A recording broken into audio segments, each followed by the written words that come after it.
Number 10. Dark Avengers. The Dark Avengers were first introduced in their own comic book series in Dark Avengers issue number 1. Not everyone is a fan of them, because while they're kind of Avengers, they're also kind of go against a lot of the things that the original team stood for. The Dark Avengers are led by Norman Osborn, who gets to make his own organization, Hammer, to safeguard the world's safety following the crumbling of S.H.I.E.L.D. and after his victory against the Skrull Queen, whose death was brought about by Osborn and was also televised, making him a worldwide hero in the eyes of many, despite the fact that, yeah, he was still definitely a villain. Still, although this team was comprised of villains, they did aim to do good things, just in their own way. In truth, they became more a team of anti-heroes than anything, with just a dash of villainous escapades organized by their leader Osborn, who at this point went by Iron Patriot. Sort of like the Iron Man of this Dark Avengers crew. Number 9. Avengers Academy. Avengers Academy was a series that replaced the Avengers The Initiative series. As that series ended, this one began. The Avengers Academy team was a group of superpowered youths who were selected to be trained as new Avengers. Although originally the teens thought that they had been selected due to the promise that they showed, it was later revealed that they had been selected because of the great risk that they would ultimately become villains. In fact, 6 of the teens were actually working for Norman Osborn during the Dark Avengers Hammer Dark Reign days, and likely could have ended up being trained by him to become Dark Avengers, should that whole situation have continued to play out. However, when the Avengers found out about them, they instead decided to create the Avengers Academy in an attempt to repurpose and redeem those youths, so basically took them in themselves. Hank Pym acted as the headmaster of this academy, while Tigra, Justice, Quicksilver, and Speedball took on roles as teachers. Number 8. Secret Avengers. This team operated for 3 years in the comics. It was led by Commander Steve Rogers and Sharon Carter. After the dissolution of Hammer and the Dark Avengers, Steve was now left to decide what should come after. Instead of reforming S.H.I.E.L.D. or the Avengers, he decided to secure global safety through the use of various smaller Avengers teams. Secret Avengers was one of those teams that he himself led, and was a black ops unit used for covertly dealing with the problems that Osborn, Hammer, and the Dark Avengers had left behind and created during their reign. Members included Black Widow, Ant-Man, Beast, Moon Knight, War Machine, Nova, and a Valkyrie named Brunhilde. They were eventually disbanded by Hawkeye following their fight against the Descendants. But man, was it a fun and weird run. Seriously, if you haven't checked out Secret Avengers, you should maybe do it. It's pretty strange. I kinda love it. Number 7. Mighty Avengers. Granted, there is more than one Mighty Avengers team, but for the purpose of this list, we're talking about Luke Cage's Mighty Avengers. This team of Avengers formed to look after the Earth after the main Avengers team was forced to roll out when the Builders threatened the entire universe. Yeah, that was a thing. Remember that? During the Avengers' absence, Thanos returned to Earth and the Mighty Avengers stepped in to protect their people and their planet. The team was led by Luke Cage and included such heroes as Spectrum, White Tiger, and Blue Marvel, as well as Superior Spider-Man, who at one point attempted to overtake leadership of the team, fighting Luke Cage for it. Number 6. AIM. I know what you're thinking. AIM? Wait, but what? AIM was originally the villainous organization of genius-level scientists, also known as Advanced Idea Mechanics, who aimed, get it, aimed, to overthrow the government and rule the world using technological advancements. So what are you talking about, Amanda? How can they be an Avengers team? Well, this organization eventually was taken over by mutant and hero Sunspot, Roberto da Costa. Sunspot renamed the organization Avengers Idea Mechanics and set out to reclaim and reform it. He used the organization for good, filling it with more noble, brilliant minds who developed tech to help with Sunspot's new Avengers rescue missions. Roberto basically merged his new Avengers team with AIM to create this new technologically advanced Avengers team.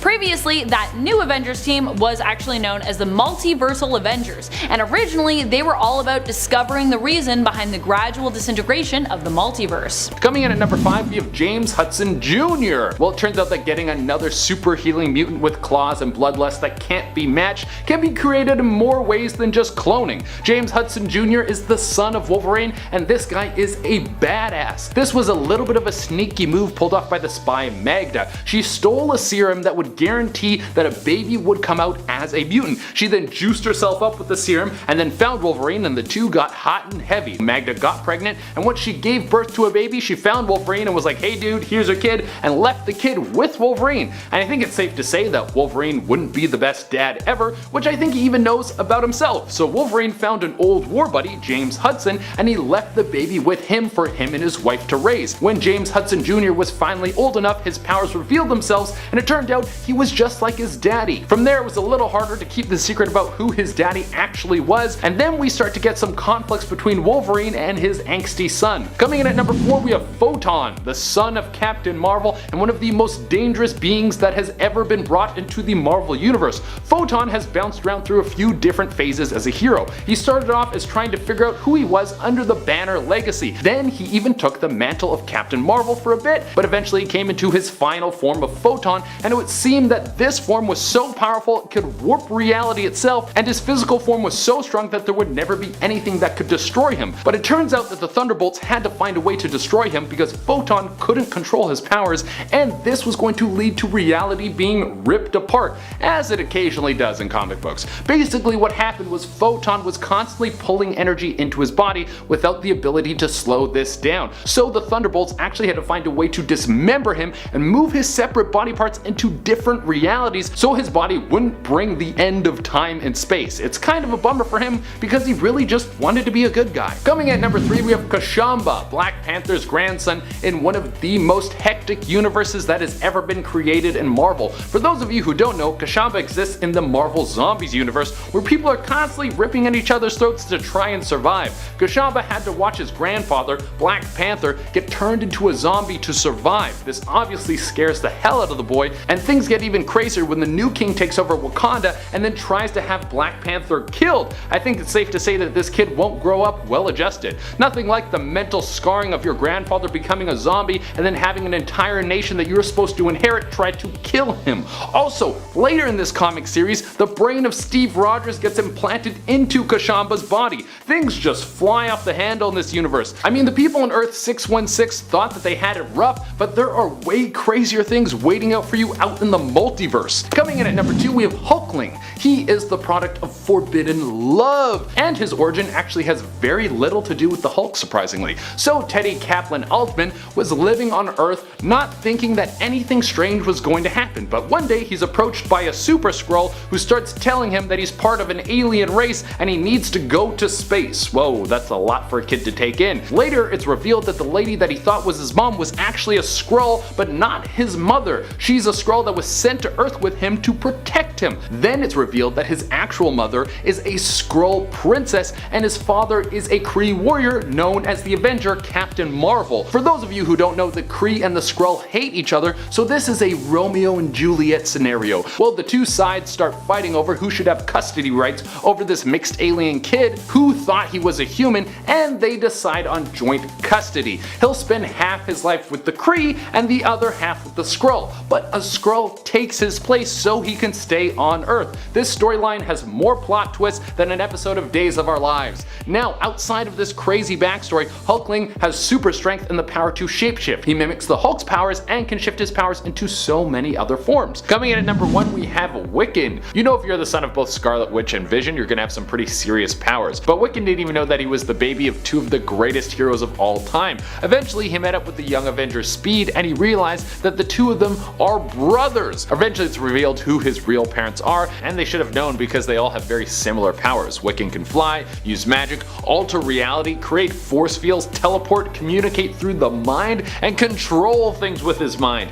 And if he's anything like his mama, he might end up being one of the strongest superhumans to ever be on planet Earth. We should probably get this kid into some therapy right now, and everyone should be super nice to him. We don't need another M-Day event happening. You know how everything got screwed up and reality was shifted forever. Kicking off the list at number 10, Wasp. Sometimes size matters. I mean, the Incredible Hulk can eat a car and then squish another car and toss it across San Francisco. That's awesome. But sometimes size doesn't necessarily matter. Janet Van Dyne may be small, but just like Ant-Man, she packs a mean punch. She made her first debut back in Tales to Astonish issue 44, and in the early 60s, she became a founding member of the Avengers, after her soon-to-be husband, Hank Pym, genetically altered her and gave her the ability to shrink down using Pym particles. She was also given biosynthetic wings implanted in her back to help her fly around while she fires bioelectric energy stings at bad guys. Donning the nickname the Wasp, she became Ant-Man's partner, and fans are excited that the release date being announced last week, we now get Ant-Man's third movie, Ant-Man and the Wasp: Quantumania, and it hits theaters February 2022. So in the MCU, Janet is finally an Avenger post-Endgame, and in Avengers issue 1, well, she was already on the roster. Number 9, Black Knight. Dane Whitman made his comic book debut in Avengers issue 48. He inherited his uncle Garrett's castle and had no idea that his uncle was the villain, the Black Knight. He found the Ebony Blade and passed its test, becoming the new Black Knight. He then decided to join the Masters of Evil like his uncle did, but he was going in undercover. He was on the good side, so he wanted to help the Avengers, but they still needed more. They didn't trust him quite enough yet. In Avengers issue 71, funny enough, titled Endgame, Dane joins the Avengers. Well, kind of. Like I said, they didn't trust him so much until he helped fight Kang the Conqueror, and then they were like, okay, he's cool, come on aboard. He's an excellent swordsmith, so much so that he's beaten the swordsmith in combat. And that sword that he uses as well grants him immunity to magical powers. Plus the dude rides a winged horse, an underrated Avenger for sure. And before we continue on with this list, if you want to go ahead and give this video a thumbs up down below, that would be super helpful. It helps us a lot, especially while we're working from home. You guys are the best. Thank you so much. Now let's bounce right back into this list. Number 8, Avenger X. Cressida made her debut in Avengers Volume 7, Issue 2. When the Avengers got help from the X-Men to track down the Stranger, Professor X helped by using Cerebro to direct them to northern Thailand, where they rescued a local woman named Cressida from the cosmic being. Now, she had this ability that could amplify the Avengers. They all got super jacked up, and even Cap said that he felt stronger. He felt like he could take on a full army. He's jumping higher, throwing 10 times harder. It's wild. When Scarlet Witch asked how she did that, she says she doesn't really know, but she feels sorry doing it. But the downside of her powers were kept hush-hush from Wanda. See, in order to empower them, she had to drain the life of everybody else in the village. And in the next issue, she was deemed an Avenger. She was given the tour, the whole thing. Welcome aboard. But meanwhile, while this is going on, at Sunshine Nursing Home, the same thing was happening to those who got the life drained from the village. Powerful team member, but maybe a little bit too dark. Number 7, Squirrel Girl. On to something a little bit more bright, let's go on to Doreen Green. She made her comic book debut in Marvel Superheroes Volume 2, Issue 8, back in the early 90s. She was born with these fantastic squirrel-like abilities, tail included. She learned she could communicate with squirrels at just age 10. Now, this sounds like a fairy tale so far, but don't let the tail fool you. She packs an incredible punch. For example, in an early comic, she took on Dr. Doom. In Marvel Superheroes Issue 8, she bumps into Stark, gives him a run for his money in order to prove how powerful she is, and then she shows Tony her powers. She jumps, she hops, she climbs all around. It's pretty impressive. Squirrels start coming in from everywhere, and then all of a sudden they're commanded to jump onto Tony. And then Dr. Doom came and interrupted the whole thing. He jammed Stark's electronics, and in order to save Tony, she sent that horde of squirrels onto the Doom ship. It was amazing. And then voila, Stark is free thanks to the insane squirrel posse. Then the squirrels get down to Doom, and then he leaves. He taps out. He's like, I don't want anything to do with this. This is way too much for me. Guy straight up ran away. Doreen later joined the US Avengers on their 2017 run. Number 6, Sandman. Believe it or not, Sandman was once an Avenger. William Baker made his comic book debut in 1963 with The Amazing Spider-Man issue 4. And yeah, sure, most of the time the Sandman is considered a villain, but that's why we have to mention this small change of heart, because even bad guys, it's possible to change. It happens. He bumped into the Thing, a similar looking guy, you know, being big and beige and big and all. So they had a little chat about life and how to use your abilities maybe for the greater good. So we started to help Spider-Man a bit here and there, and then in Avengers issue 329, Captain America announced a new Avengers team, and on that roster was Sandman. He was one of the 7 reserve members. He of course didn't last long because, well, he was a reserve member for one, and coming from the villain side already, I'm sure he wasn't too committed. How great would that have been if the good guys had a sand dude? Wouldn't that be great? We could use the sand guy. Number 5, Stinger, aka Cassie Lang. This one I think we actually might see in the MCU sooner than we think, so yes. The daughter of Scott Lang, aka Ant-Man, is one of my favorite parts of the Ant-Man films. She's so cute, she's funny, the way they interact, it's just good. It's a nice father-daughter relationship that we kind of saw with Morgan and Tony, but it was just nicer, and this lasted much longer. So in the comics, she actually took over for her father after his death and Avengers disassembled. Now, I don't think Paul Rudd's gonna leave the MCU anytime soon, but if/when he does, I think they've shown enough growth of Cassie Lang, literally, that they can have her suit up now. I mean, who knows, maybe after he supposedly blipped, Cassie wanted to like avenge him and stuff. We didn't really see a lot of that side. Even in the comics, she was asked by Scarlet Witch to join the Young Avengers. Then she donned the name Stinger after she died and came back to life. Now, while I don't think this exactly is gonna happen anytime soon in the movies, I'm getting an idea that she works alongside Scott Lang in the next movie. That's my prediction. See, Scott watched Hank and Hope play catch up during this franchise. She practically begged him to get her own suit, but Hank's like, no, or Michael Douglas said no like 1,000 times, yelled a lot too. Scott probably saw this and knew it was gonna happen eventually with him and Cassie, right? So we had that little time jump in Endgame, now we've got an older Cassie in a world that's pretty dangerous. Maybe we'll see it, maybe we won't.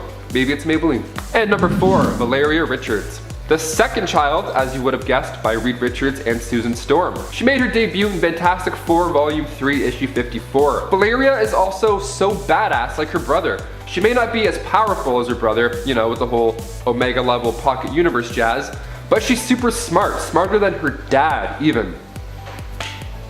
Pretty sick. She's also more into working alongside her uncle, Victor Von Doom. There's always a cool uncle everybody loves, Can't help it, just too cool. Hashtag too cool for school.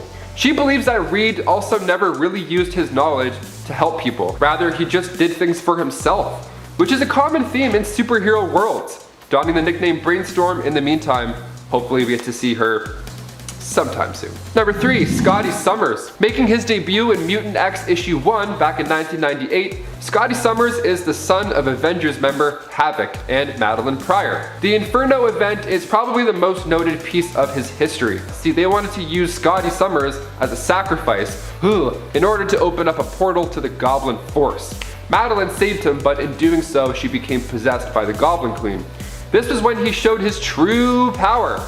That power just happens to be up there with Franklin Richards. Celestial level, baby. He's the best. He has soul sense empathy, so he has the ability to sense the goodness in others without even touching them. And on top of that, he can read minds, so it doesn't matter how you feel or think, Scotty already knows. And Psionic Firebird is pretty wild too. He can turn into a psychic firebird whose claws can harm you physically and or mentally. Nice. Number 2, Vision, the son of Iron Man and Banner. In Captain America Civil War, we see the fallout of Tony and Cap begin. See, after creating an evil robot son who wants nothing but destruction, Tony figures, well, maybe if I make another one, the new body and Mind Stone will kind of be good. And it did, it was pretty sweet, and he kicks ass. Vision started out as his android that belonged to Tony Stark, and then by time Infinity War, Banner says the line, "You lost another Superbot?" And then Tony responds with, "I didn't lose him, he's evolving." So this is an interesting time in the MCU.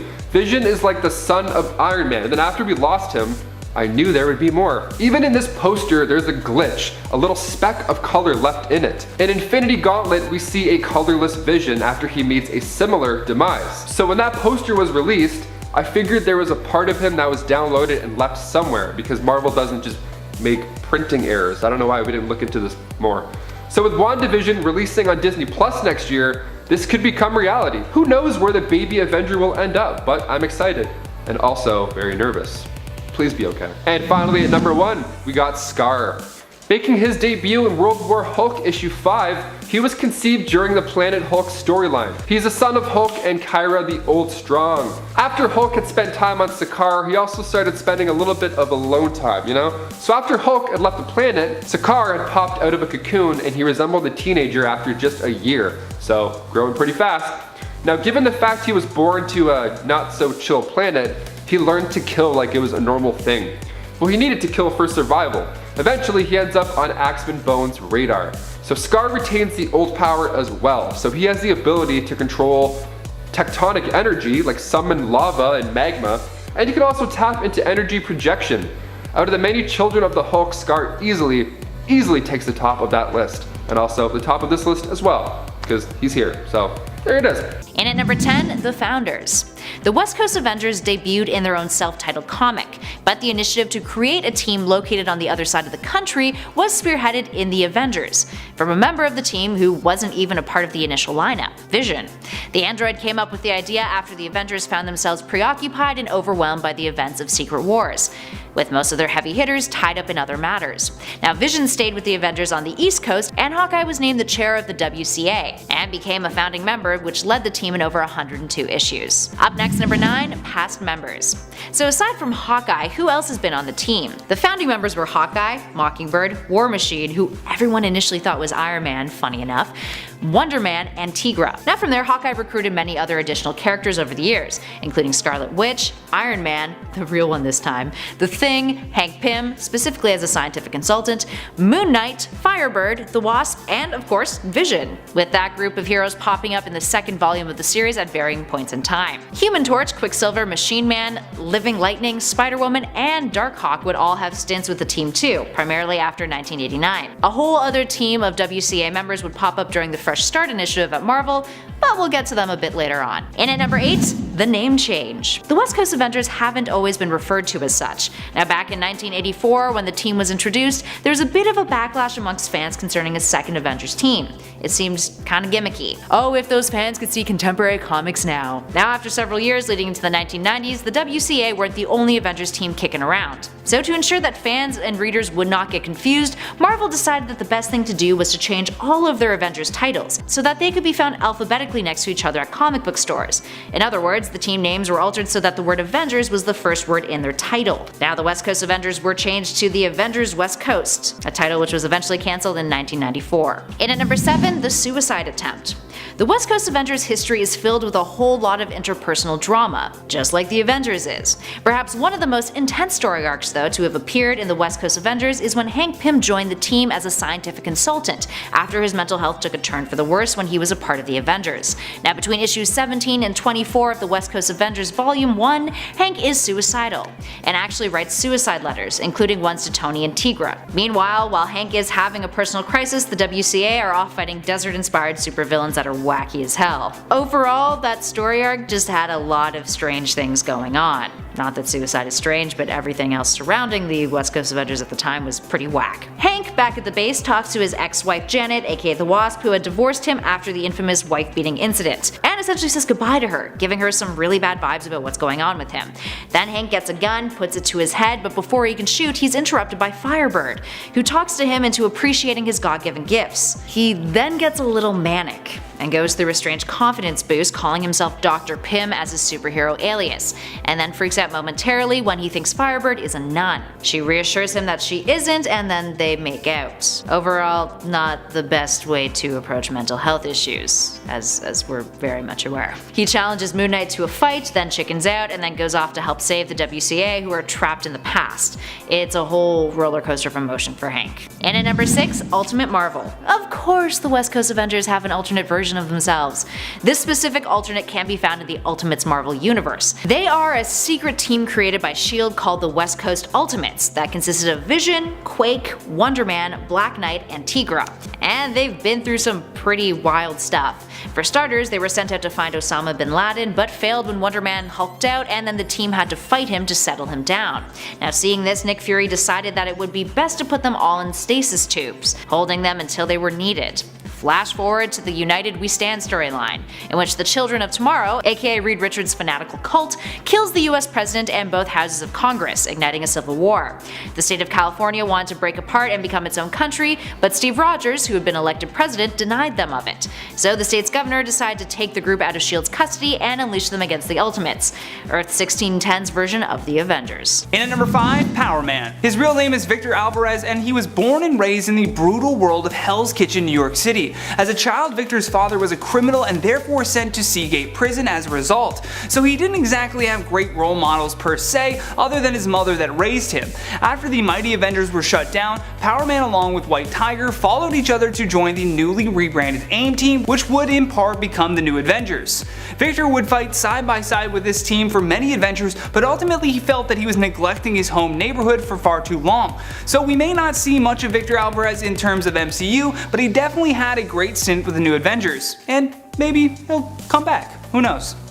just speculation. In at number 4, Wiccan. Billy Kaplan had an interaction with the Avengers at a very early age. While he was dealing with bullies at his school, Billy turned to the Avengers mansion in seek of help. He briefly met his hero, the Scarlet Witch, who told him that he could take care of himself, and boy oh boy did he take care of himself. I mean, Billy chose to stand up to his bully right when his electrokinetic powers started to emerge. With powers like this, he was already set to follow in the footsteps of Doctor Strange, becoming the next Sorcerer Supreme. In the comic books at least, Kaplan and Strange meet when Doctor Strange enters a dimension wherein all past, present, and future sorcerers have gathered. Aside from that, Kaplan was a full-time superhero as part of Roberto's team of New Avengers. In at number 3, Kate Bishop. Much like how Billy Kaplan was following in the footsteps of Doctor Strange, Kate Bishop was the third character in the Marvel comic books to take on the Hawkeye mantle following Clint Barton. Allegedly, she will also be a featured character in the upcoming Disney Plus series Hawkeye, which makes perfect sense if you're priming her character to join the New Avengers. Throughout these series, it's believed that Barton will train Kate Bishop following the events of Endgame. Seeing as though he's become Ronin, this leaves the Hawkeye position wide open. Some have also speculated that Lila Barton will essentially be the new Kate Bishop, but at the end of the day, that's up to Marvel's writing team. In at number 2, Iron Lad. With the introduction of Harley Keener in Iron Man 3 and then a brief appearance at the funeral in Endgame, it's clear that they were warming audiences up for Iron Lad. Especially considering the brave sacrifice that Tony Stark made, the opening for the next Iron Man is available and the only possible prospect to fill in is Harley. Now clearly the comic books are much different than the storyline that the MCU is putting forth, but they rarely do stuff like this for no good reason. So with that in mind and all of the advanced tech that we saw Harley working on as a kid, it's clear to see that Iron Lad will be one of the newest Avengers. Last but not least, on our number 1 spot, Shang-Chi. From the moment Shang was born, he would be raised to become a deadly assassin by his father. Even in his sleep, he would be subjected to alchemy and a virtual reality feed that taught techniques while he slept. Following the events of Avengers vs. X-Men, Captain America and Iron Man were looking at expanding their team to make it bigger and stronger than ever before. This saw the addition of Shang-Chi, who was one of the first picks for this new Avengers initiative. In terms of the MCU, he is already set to star in his own solo film called Shang-Chi and the Legend of the Ten Rings. Coming in at number 10, we have Jerry Drew. Jessica Drew, otherwise known as Spider-Woman, decided that she would take a break from trying to save the world and focus on building up a family. Well, it turns out the world wanted that to be hard for her too. After the baby was born, it was extremely sick. Since spider people normally get their powers from an irradiated spider, just like Jessica did, they have irradiated blood. This exposure to radiation caused her baby to be very sick, and doctors couldn't find any way to help out the poor boy. This left everything up to Spider-Woman to try and fix the problem. She came up with a cure for her own powers in hopes that this would cure her son of this horrible sickness, and turns out that it unlocked all of his spider abilities. But unfortunately, this didn't cure him from being incredibly ill, but he could still survive with his newfound strength. He would later become Spider-Boy, a young whippersnapper addition to the Spider family. Coming in at number 9, we have Thunderstrike. Eric Masterson was a powerful hero known as Thunderstrike. He was the wielder of a powerful Asgardian weapon, and in some ways it was similar to Mjolnir, but he would fall the sad fate that some heroes are met with, and that is of course dying. In the time of him missing, Thunderstrike's son, Kevin Masterson, would step in as the new hero that everyone needed, and in this time he would have the added edge that his father didn't. The Valkyrie Grunhilda would come down to Earth to teach the young hero how to use his mighty weapon so he wouldn't end up the same way that his father did. Kevin, running around now as Thunderstrike, would be able to become such a powerful hero that there was a time when Thor was nowhere to be found and Kevin stepped in to fill his spot. That's pretty gnarly. You have to be one bad dude to be able to come in and take the spot of the God of Thunder. Of course, when Thor came back, he was like, sorry kid, but I'm the only God of Thunder around here. And guys, make sure you hit that like button because it really helps us out. Is Modi Thorson. When you're one of the most powerful gods to ever walk the 9 realms, there are going to be a few people who want to have a baby with you. When Thor was trapped in hell, he wanted to get out, and the goddess Hela said she would do it, but for a price, and she wanted Thor to give her a baby. And Thor thought this deal wasn't half bad, so he agreed to impregnate Hela in order to be released from hell. This all went off without a hitch, and then after a few weeks, a child just showed up in Asgard, and Thor didn't really know what to do with this kid, and there was a massive war that was about to kick off with the children of tomorrow. So Thor didn't have time to protect a kid, teach a kid, and fight off the children of tomorrow. So Thor did what any good dad would do and locked his son away in a room with Mjolnir. That way when he was worthy, he would be able to break out of the room that he was locked away in. Seems like a smart parenting plan. So time flowed faster in the room, so after a couple weeks, Modi Thorson was a full-grown man and could now wield Mjolnir. He burst out of the room, he hated his dad, and then he tried to destroy America to build a new Asgard, and he had some pretty intense magical powers. Coming at number 7, we have X-23. No, technically not a child. Wolverine didn't impregnate someone to make X-23, but he has definitely raised her as a daughter, and he has an emotional attachment to her as if she was his own flesh and blood, which she is just not in the traditional sense.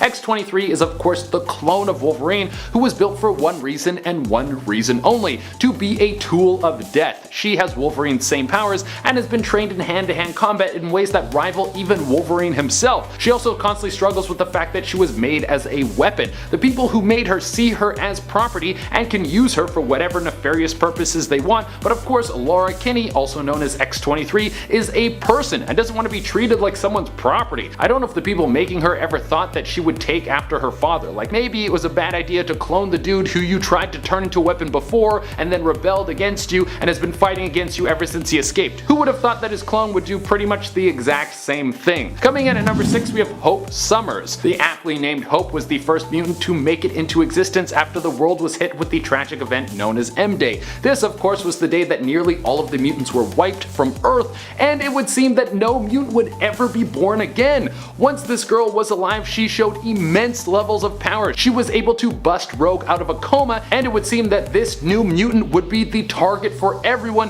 who either wanted mutants dead or who wanted to direct the future of mutant kind. So Cable takes the child to the future where she can grow up in secret and train with one of the greatest warriors of all time. She would later come back with a strong understanding of her powers. Hope Summers has the ability to mimic other mutants' powers and even use them more powerful than the original host. So she basically has the power to show you up at your own game. She'd be like, oh yeah, you have eye lasers? Well, I'll just beat you at your own game with these eye lasers that are even stronger than yours. Hope is also an Omega level mutant, and some think that she could be responsible for the dystopian future that so many of the time travelers are afraid of. At number 5 is Carol Danvers. Whether you love or hate Carol Danvers, there is no denying this energy-wielding superhero is an absolute powerhouse. Carol was the head of security at NASA when she was accidentally subjected to the Psyche Magnetron machine, which imprinted her with energy from Marvel's Kree negabands. This basically means she was given superhuman strength that allowed her to support the weight of a dead celestial, super stamina that lets her exert herself for 24 hours before getting tired, superhuman durability to withstand planet-destroying explosions, superhuman agility and reflexes that are next to instant, a regenerative healing factor that exceeds Wolverine's and can be extended to others, self-propelled flight at 3 times the speed of sound, even in the vacuum of space, and flash precognition that allows her to randomly subconsciously anticipate the moves of her opponents. But all of this is somewhat secondary to what is arguably her main power, the ability to control, absorb, and manipulate energy of a whole bunch of different kinds. This extends to let her project her spirit,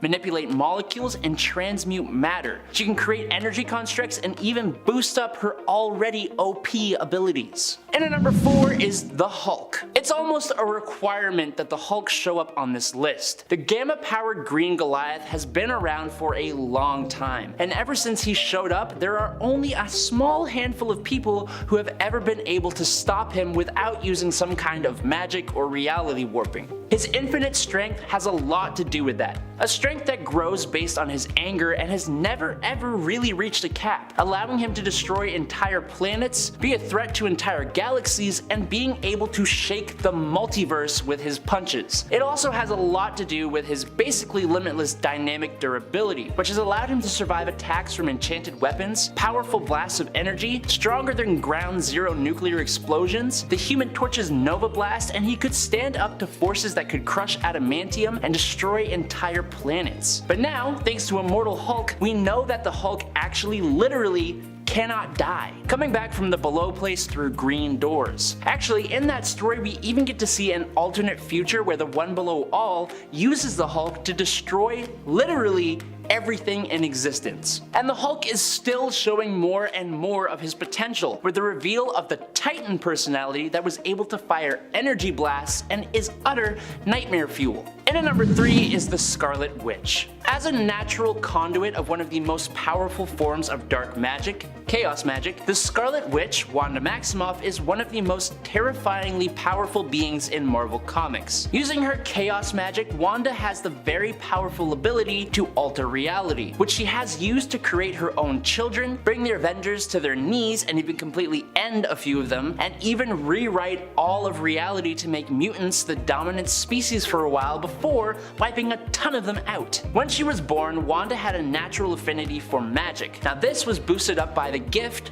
or curse of chaos magic given to her by Chthon, the old god of chaos, which was then boosted up again by the experiments of the High Evolutionary at Wundagore Mountain, which gave her an even deeper connection to magic. She can channel energy from other dimensions and from entities like Chthon, Sidorak, and Morrigan, and is considered to be the nexus being of the universe. Most magic users could make this list, but few of them can do what the Scarlet Witch can do. And at number 2 is Thor. Thor, Odin's son, the Asgardian god of thunder, is one of the most powerful heroes on the Avengers roster. Whenever anyone talks about Avengers level threats, one of the key elements of that is whether Thor can handle the situation alone. In both the comics and the MCU, Thor and the Hulk are repeatedly given reasons to not be able to show up so that certain storylines can actually be compelling. Specifically, I'm talking about Civil War, where Thor had to deal with Ragnarok back home on Asgard. And that was all because if he was on Earth during Civil War, whoever had him on their side would automatically win. Being the son of Odin the Allfather and Gaia, an old god, Thor has all the incredible powers of the Asgardians, but boosted to a whole other level thanks to his mom. As the god of strength as well as thunder, he is one of the strongest Marvel characters, being able to either defeat or stalemate astronomically strong beings like the Midgard Serpent, the Hulk, the Silver Surfer, Gladiator, and Hercules. His stamina lets him basically fight forever, and he's next to completely invulnerable. Not to mention his weather and energy manipulation and the use of his hammer. Even when he isn't in the possession of his hammer though, and is just Thor Odin's son, he is still a force to be reckoned with, and, especially recently, he keeps getting more and more power boosts, like when he was Rune King Thor, or now that he's Allfather Thor, which gives him the Thor Force, and he's gone even beyond that when he became the Herald of Galactus. There's a lot more to Thor, but I think I've said enough. And finally, in at number 1 is the Sentry. With the power of a million exploding suns, Robert Reynolds, the Sentry, is not just another Marvel version of Superman. In my opinion, he is even cooler than Superman, and you can get at me in the comments for that. The Golden Sentry Serum gave Robert Reynolds more than just the highest level of strength in the universe, the ability to move and fly faster than the speed of light or just straight up teleport, and near invulnerability. The Sentry also has molecular manipulation abilities that have allowed him to defeat the Molecule Man, photokinesis, which allows him to shine brighter than the sun, turn completely invisible, and produce blasts of light from his hands and eyes that could burn the Hulk's skin and level whole city blocks. He also has psionic abilities that he uses to hold himself together, implant his memories in others, erase memories, and stop the Hammer of Thor. He also has biokinesis abilities that have let him heal others, resurrect himself, reconstitute his molecules, and as the Void, give others cancer. Speaking of the Void, that is a whole other dark side to this hero that is intrinsically tied to his existence, which is not only incredibly powerful in its own right and makes the hero 10 times more interesting, but when the Sentry combined with the Void, this godlike being somehow got a huge power boost. Kicking off the list at number 10, we have Ultimate Red Skull. Making his debut in the Ultimate Comics Avengers 1 back in 2009, Ultimate Red Skull is a lot different than the Red Skull casual moviegoers would have guessed at this point. See, the son of Steve Rogers, yes, and Gail Richards. They even hid him and trained him to become the next Captain America. It's wild. The Ultimates are wild. He always feared that he would never live up to his father's expectations.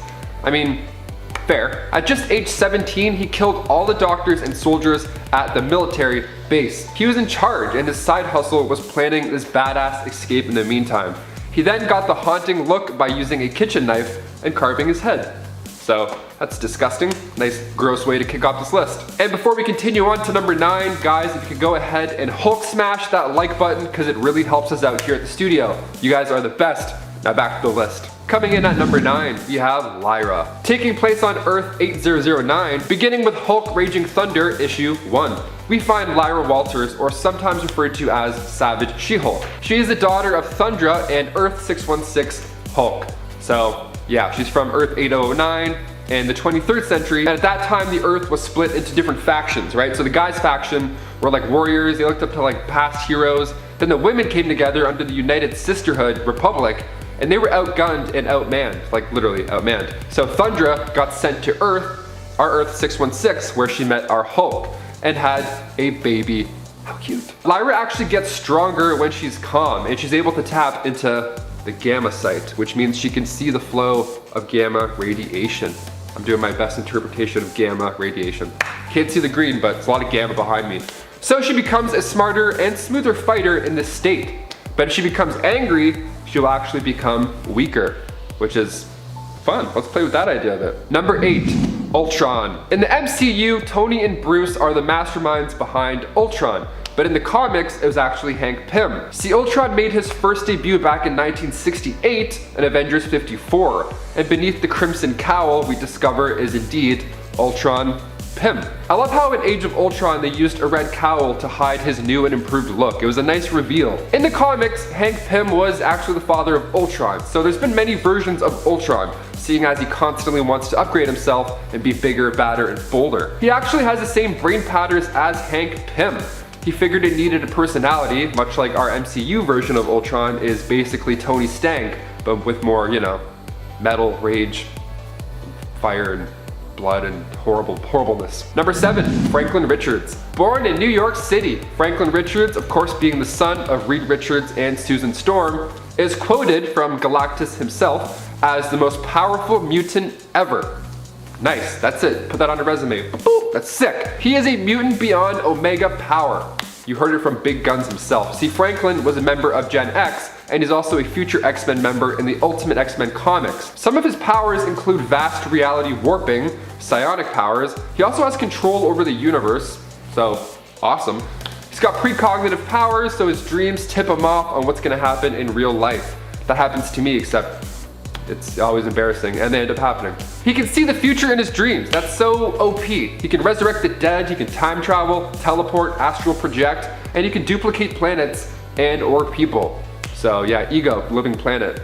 You're doomed either way, pal. At a young age, he was able to create a pocket universe, and then in Fantastic Four issue 604, this dude even took on not 1, not 2, but 3 Celestials.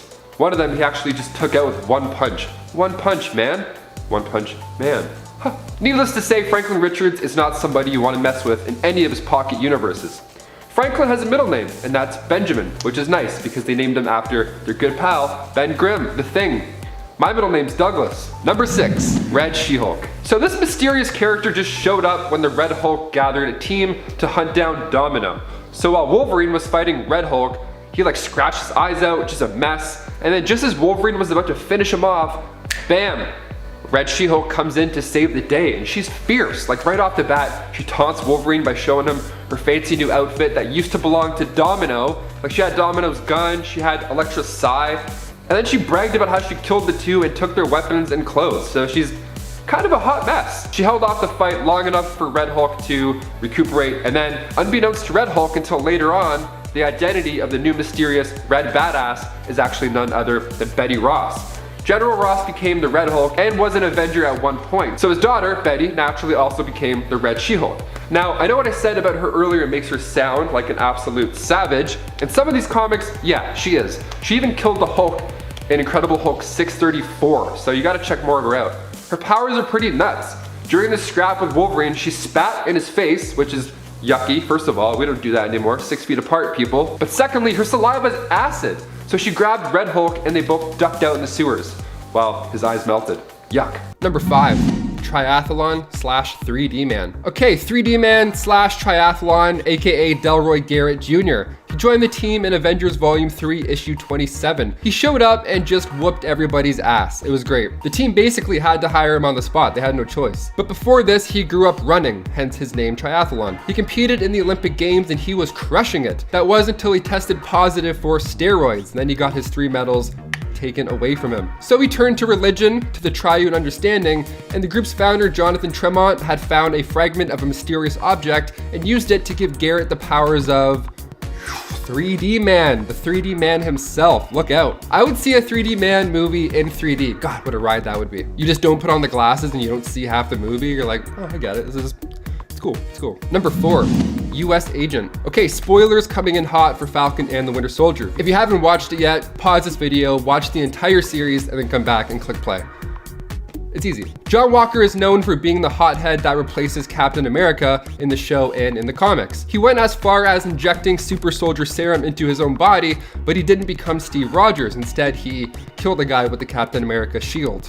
It's kind of brutal. And by the time the show ends, the shield is back in the hands of Captain America, Sam Wilson, and Walker becomes US agent, officially. The suit's black, so it's, official and all. And in the comics, he eventually joined the ranks of the West Coast Avengers, and it feels like this is where the Avengers are going in the MCU currently. Because in the comics, when Hawkeye moved to the West Coast and set up an Avengers team there, the government wanted to put somebody official, kind of out of the superhero loop, in there just to make sure things are going smoothly. Now at this time, the Vision was also a bit of a problem, so that move made sense. So they sent in US agent. Now with Vision being white in the MCU, I feel like they're kind of heading there. This is getting good.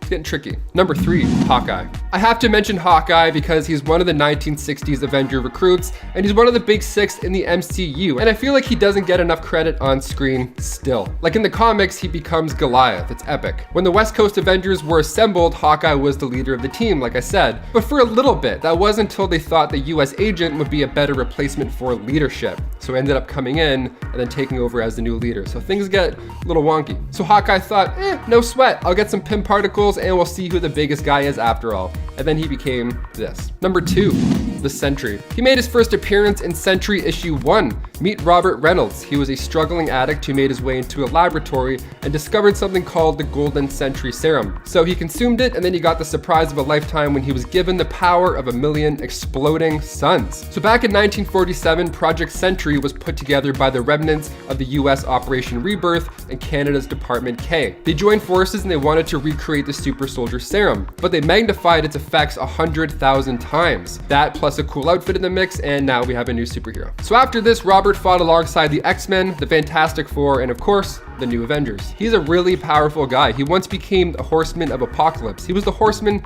Death. And then he ended up going crazy because he thought he was the heir of Apocalypse. It was a whole thing. It was crazy. And finally, number 1, Hercules. Of course, we can't forget the son of Zeus. Come on, the king of the Olympian gods, another 60s recruit, Hercules. He made his first Silver Age appearance in Journey into Mystery Annual Issue 1 in 1965, and in Avengers Issue 45, he and the rest of the team went against the Super Adaptoid. And right after the dust had settled, Hercules was standing with the team, expressing how bright the sun doth shines. Somebody even put his name on a sign. That's how you know it's official. As soon as a 19-year-old starts painting your name on it like a Katy Perry concert, bam, you made it. So with Russell Crowe reportedly cast as Zeus in the next Thor installment, we may be closer to Hercules than we think. In at number 10, Deadpool. With the merger between Disney and Fox, there have been tons of rumors surrounding the members of the X-Men, the Fantastic Four, and even the Merc with a mouth coming over to the New Avengers. The most likely is Deadpool. He has a history with the Avengers, and the only thing that Disney executives have to work out is translating the R-rated star into the more family-friendly audience of the MCU.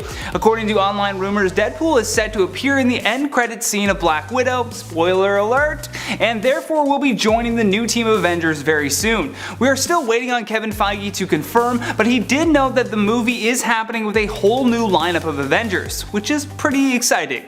And it's actually even more exciting news that we'll continue to speculate on throughout the rest of this list. In at number 9, Hulkling. Word on the street is that Marvel is casting for Teddy Altman, aka Hulkling, for an upcoming project that we can only hope is the new Avengers team. Based on a report from Geeks Worldwide, this young Avenger should be joining the cast cast of WandaVision at some point. The other reason why there is good speculation for Hulkling to be joining the New Avengers in regards to the MCU is the upcoming release of the New Avengers Empire comic. In the comic, Hulkling will lead as the star coming to end the beef between his people, the Kree, and the Skrulls. The fact that this comic book release date is lining up so perfectly with an intro to the MCU means we are hopeful that Teddy will finally get his shot. In at number 8, Songbird. Her real name is Melissa Gold. She was a troubled runaway from an alcoholic father and a mother that was locked in prison. Due to her needing to survive on the streets, Melissa developed a hard edge to her personality that she would later use to her advantage when becoming a professional wrestler, the Screaming Mimi. Her transition to the New Avengers was a bit of a bumpy road to say the least. Under the supervision of John Garrett, Songbird infiltrated S.H.I.E.L.D. as a double agent. When her cover was finally blown though, she admitted her betrayal and thus became a triple agent after siding with Bobby DaCosta. Still a good member to the New Avengers. In at number 7, Squirrel Girl. Her real name is Doreen Green, and whether you like it or not, she is a valued member of the New Avengers. Moving away from the MCU for a moment, Squirrel Girl undoubtedly has a big fan base and has proved her worth many times. She is a former member of the Great Lakes Avengers, and when Luke Cage and Jessica Jones needed a babysitter, they hired her. I mean, bit of a slap in the face considering all that she has done in the comic books, but hey, she's still considered to be a New Avenger team member. In at number 6, Enigma. Also known as Pod and now Pod 2, Jokinen was an ethnically Finnish Norwegian girl. Due to her proximity of the Pod system armor crash landing, she was bonded to the suit and remained in a cocoon that was later discovered by the Advanced Idea Mechanics, or AIM for short. At first she quickly defeated the Avengers, but soon she was captured by them before Bobby DaCosta took over AIM. Over time and after some successful missions, Pod would become Sunspot's bodyguard and member of the New Avengers. Dr. Tony Ho, whom Amanda mentioned on the first part, became increasingly fascinated with Pod and even started to fall in love with the person inside of that armor. How sweet. Moving on to number 5, A Fresh Start. In 2018, Marvel relaunched their comics with an event called Fresh Start. Now, Fresh Start saw the return of fan favorite characters like Tony Stark, Steve Rogers, Thor Odinson, Bruce Banner, and Logan aka Wolverine. Many of these characters post-Civil War II had either died or moved on to something else, with legacy heroes taking their place and picking up their respective mantles. This relaunch also introduced a new incarnation of the West Coast Avengers. While Hawkeye still remained their leader, the second Hawkeye, Kate Bishop, was also on the team, along with Gwenpool, America Chavez, Quentin Quire, and Kate's boyfriend Johnny Watts aka Fuse. Johnny's sister Ramona Watts would also join up with the team during the series' run, and Kate's ex-boyfriend Novar popped up as well. And of course, Gwenpool would bring Jeff the baby landshark into the team in issue 8 after he first appeared in issue 7. And oh my god, Jeff the landshark is like one of the greatest things ever. Another really neat aspect about the comic is that its narrative is broken up by reality television style interviews, in which we see the characters divulge to a crew various thoughts, feelings, etc. concerning the missions they go on and their interactions with other team members. It's kind of a neat twist. Moving on to number 4, Representation. The Fresh Start iteration of the West Coast Avengers are a very diverse cast, to say the least. But not just when it comes to the color of their skin. Multiple members identify as part of the queer spectrum, making it one of the biggest LGBTQ titles in Marvel's recent history. Ramon Watts, aka Alloy, is dating America Chavez. And now it seems that they aren't the token queer characters in the series because Ramon's brother, Johnny, who has been dating Kate Bishop, has declared his attraction to Novar, Kate's ex, who also declared a mutual attraction. The final issue of the series contained a few panels of the television crew interviewing Kate Bishop, Novar, and Fuse, in which both Marvel Boy and Johnny reveal that they find the other one hot. Johnny says separately in his interview about Novar, he's pretty hot though, and Novar in his says, well, she's with Johnny and I have to respect that. And I can see what she sees in him. He's hot. And then we get a panel in which Kate is being interviewed right after the crew inform her of what the two of her love interests have said, to which she responds, wait, have I ever even dated anyone straight? To which the crew responds with, nope. Moving on to number 3, US Agent. While the Avengers generally refused to tango with the government, the West Coast Avengers were always open to the outside influence. As time went on, the US government became more involved in the team, to the extent that Hawkeye was actually briefly replaced as their leader by a Steve Rogers carbon copy, US Agent. Several members of the team quit because of this, and the West Coast Avengers actually gained more enemies due to his involvement.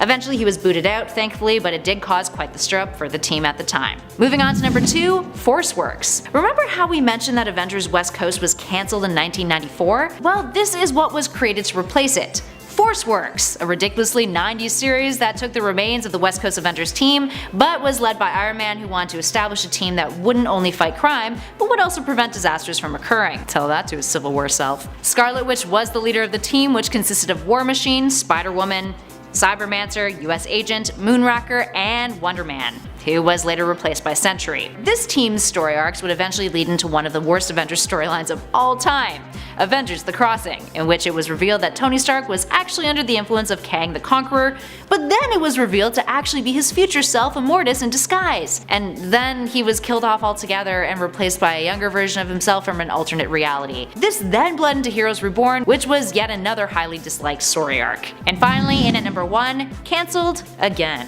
Clearly, cancellation is nothing new to the West Coast Avengers. The latest iteration of the West Coast Avengers, the Fresh Start Gang, were cancelled after 10 issues, ending with West Coast Avengers issue 10, much to many fans' dismay. But while the series is coming to an end, it seems as if the team will live on, guest starring in another Marvel series, Superior Spider-Man. Coming in at number 10 is Captain America. No, Captain America is not near the top of the power hierarchy of Avenger heroes. Not by a long shot. But it's not his power that makes him unstoppable. It's his willpower. Captain America just never gives up or backs down when he believes in what he is fighting for. This is one of the big reasons that Steve Rogers has been the leading man of the Avengers. That and his genius tactical mind and his leadership skills. Almost all the Marvel heroes and even some of the Marvel villains will shut up and listen when Captain America speaks, even when those heroes and villains are leagues and bounds above Steve in terms of their power. In addition to all that, Captain America is one of the longest lasting and most popular of the Marvel heroes, and that fact also lends him some points in the unstoppability factor on the publishing side of Marvel heroes. But on top of all of that, Captain America is one hell of a fighter and is incredibly tough with his super soldier serum, bringing him to the very tippy top of the human conditioning and making him a physically perfect human, which has allowed him to withstand some pretty brutal attacks, being frozen in ice for decades, and has virtually stopped his aging. And at number 9 is Spider-Man. Just like Captain America, Spider-Man has the absolute god level of power known as popularity. He is essentially the face of Marvel Comics, and almost everyone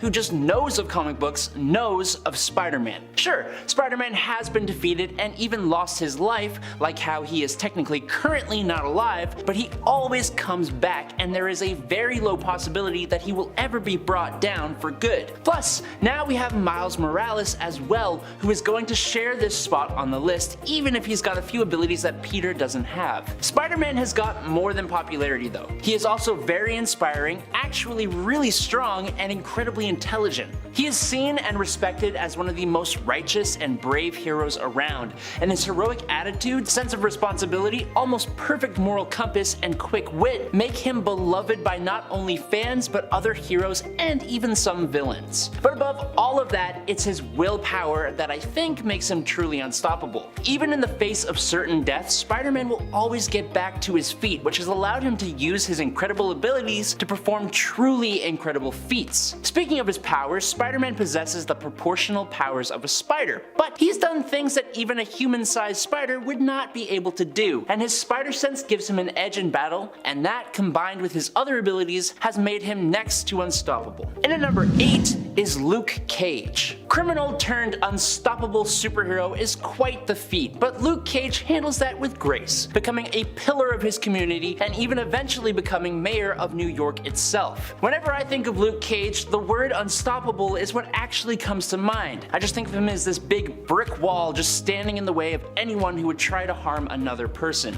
Luke went through a super soldier experiment known as the Burstein process, which increased his cellular regeneration rate. This means that Luke was given a level of super strength that, with training and experience, has made him strong enough to lift 50 tons. But there have been times where he exceeded this, and his strength lets him perform thunderclaps, leap incredible distances, and he's even been able to grab onto the back of an aeroplane and force it to come to a complete stop. Alongside his strength, he was obviously given superhuman stamina to match, but what most know him for is his nigh invulnerability. Luke's skin, muscles, and bone tissue is about as hard as titanium steel, making him basically immune to bullets and blades. He can withstand hits of around 1 ton and blasts of 150 pounds of TNT, but those numbers wax and wane depending on the story. He has taken hits from people far stronger than himself and survived falls from 90 stories. If Peter Parker is the heart of New York City, Luke Cage is the bulwark. And at number 7 is Wolverine. Of course, an overly aggressive and angry Canadian will make this list. An angry Canadian is already such a rare occurrence that they have to be pretty strong, and Wolverine definitely is. Most people are well aware of Wolverine's abilities thanks to Hugh Jackman, but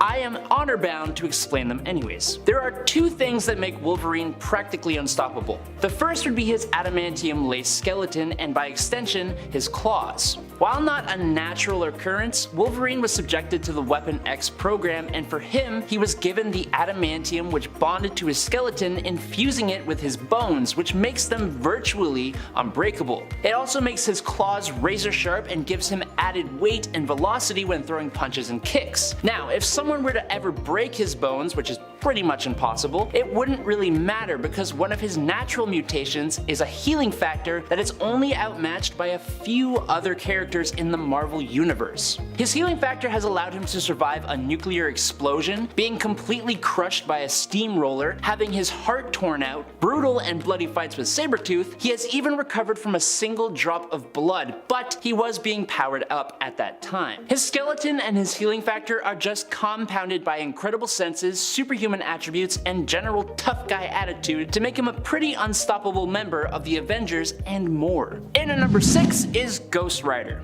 Everybody loves Ghost Rider. Doesn't matter who it is, a flaming skull and a flaming mount is just always cool. But not only is he really cool, he's quite a hardy fella. He is essentially impervious to almost all forms of normal damage, or the damage he has sustained, like having his head completely obliterated, didn't actually matter since he just instantly reformed it and didn't even feel it. The Ghost Rider has tanked hits from the Hulk on multiple different occasions and was one of the main heroes called in when Hulk returned for his vengeance on the Illuminati. Since his body becomes a flaming skeleton, most projectiles just pass straight through him or bounce off of his incredibly strong bones. The only things that have ever been shown to actually hurt him are heaven-forged or blessed weapons. Also, because of the divine or demonic energies that empower him, he can basically feel no fatigue or pain of any kind, and if anything were to actually damage him, he can recover from his injuries insanely quickly, almost instantly. But all that combined with his hellfire, soul, and sim manipulation, demonic magic, fallible penance stare, and other insane abilities makes Ghost Rider someone who most villains, and even heroes, fear even on their best days. Number 5. All new, all different Avengers. This was both its own new team of Avengers in a series as well as being known as the name for kind of an entire Marvel-verse soft relaunch, including a variety of spin-offs that took place in 2015, known as the all new, all different verse. This relaunch included a variety of series including one of my faves, All New Wolverine. But for the purpose of this list, we'll be talking about the all new, all different Avengers founding team and the individual comic series itself that was about them. Following Secret Wars, this all new, all different Avengers team was formed. Originally it was comprised of Iron Man, Sam Wilson, who was Captain America at the time, Miss Marvel aka Kamala Khan, Miles Morales as Spider-Man, young Sam Alexander as Nova, Vision, and Jane Foster's Thor. Iron Man would act as their leader, but this team wouldn't even officially refer to themselves as Avengers until the very end of issue number 3 of their series. This was a refresh on the Avenger team, one that had no tower, no funding, and wasn't officially even recognized yet. Over time they would become more established, but the all new, all different team would only exist as it was for 15 issues, up until the events of Civil War II. Number 4. A-Force. The first all-female team of Avengers. It took us over 50 years, but eventually we got there. This team had 2 self-titled comic series, though sadly both were very short. The team was originally led by She-Hulk, and its members would include Captain Marvel, Medusa, Singularity, Dazzler, and Nico Minoru. A-Force originally took their name from the name for the defenders of the matriarchal nation of Arcadia on Battleworld, where She-Hulk reigned as a baroness. The team was created during the Secret Wars event involving Emperor Doom's Battleworld, and would continue to exist up until the events of Civil War II, when She-Hulk was put into a coma. It's kinda how that whole thing starts. Well, it's part of the start anyways. Number 3. The US Avengers. The US Avengers is a strange and eclectic team, but also a fun and patriotic one. They worked alongside S.H.I.E.L.D. but were also considered independent of the organization. This team actually coincided with another Avenger-related one that I mentioned earlier, Avengers Idea Mechanics, the new AIM. Sunspot, who was operating under the popular alias of Citizen 5, led and created this team. It was comprised of a quirky yet popular group of heroes, including Robert Maverick's Red Hulk, Cannon Cannonball, Tony Ho's Iron Patriot, Squirrel Girl, Pod, and the time-displaced daughter of Luke Cage and Jessica Jones from an alternate future known as Danielle Cage, aka her alternate universe's Captain America. I love Danielle Cage, she's pretty cool. Number 2. Occupy Avengers. I almost said Octopus Avengers, which is not a thing. But maybe it should be a thing, I don't know, they could be a team, they're all octopuses. This series and Avengers spin-off was a small one. It consisted mainly of Hawkeye and followed his adventures on a path for redemption following the events of Civil War II.